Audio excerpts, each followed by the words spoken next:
this. I'd like to take you to some questions on the Environmental Defenders Officers now. Thank you. Yes. So if I could start off by taking you, Minister, to a response to a question on notice that you took at the last estimates hearing about correspondence to you from the Minerals Council of Australia or any other body representing the mining sector or a like body. And the answer to the question was that the New South Wales Minerals Council wrote to the Attorney-General on the 11th of October 2013 about supporting the withdrawal of funding from Environmental Defenders Officers. Did they? Okay. Yes. Well, that was the answer that came back. Sure. So I'm interested in asking to what extent, well, first of all, I'm going to ask whether there was any other correspondence from like bodies to you in your position as Shadow Attorney-General or Attorney-General in relation to the funding of the Environmental Defenders Officers. Well, Senator, I'm not answerable to this committee for anything that I may have done or received as Shadow Attorney-General. I accept that. Yes, I withdraw that question. No, but I don't want to, again, set false hairs running. When I was Shadow Attorney-General, not that I remember, since I've been the Attorney-General, my recollection, because I cleared that answer a couple of weeks ago, my recollection is that the question was a multi-part question and it said, what other correspondence have you received?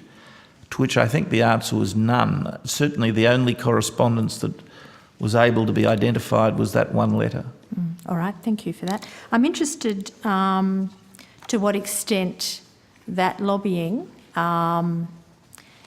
influenced you or was a rationale for the decision to cease funding of Environmental Defenders officers that was announced in the mid-year economic and fiscal outlook? None whatsoever, not at all, for two reasons. First of all, I wasn't, in fact, the subject of lobbying to that effect. And secondly, Senator, I don't mean to depreciate the work of lobbyists, but I never listen to lobbyists. I'm never really influenced by them at all. So just so I can understand your question there, your answer there, I beg your pardon. I was never lobbied, and if I had been, it wouldn't have... You don't consider that a letter like that was a form of lobbying? Not really. No. Somebody wrote to me expressing a point of view. Right. I mean, people write to me expressing a point of view every day of my life. Yep. And so to what extent then did that letter influence you in your decision? Not at all. I don't even remember receiving it. But obviously I did, because there it is. That's right.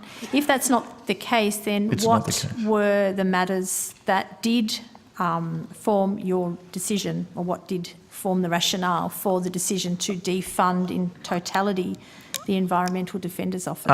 Exactly the considerations that we debated earlier in the afternoon, Senator. I want as much of the legal aid dollar, the Commonwealth's legal aid dollar, spent on needy people in actual casework situations, and I have in mind particularly criminal matters and family law matters where the demand outstrips the supply of resources as possible, and without depreciating the work of Environmental Defenders Officers, which do good work, they are, to be very blunt with you, a lower priority for me than people in need. And are you willing to provide a copy of that correspondence to you from the Minerals Council? What correspondence? That the letter that you responded had been sent on the 11th of October 2013. Well, I'm going to say no, Senator. Not that I have a particular problem with it, but I do think that people are allowed to write to a minister without making that putting their views on the public record. Now, if the Minerals Council are happy for me to give you that letter, then I'll give it to you. But it was a letter that was not sent as a public document, and I think it would be wrong of me and discourteous to make public a letter that was not sent to me as a public document. All right, thank you for that. And if I can come back now to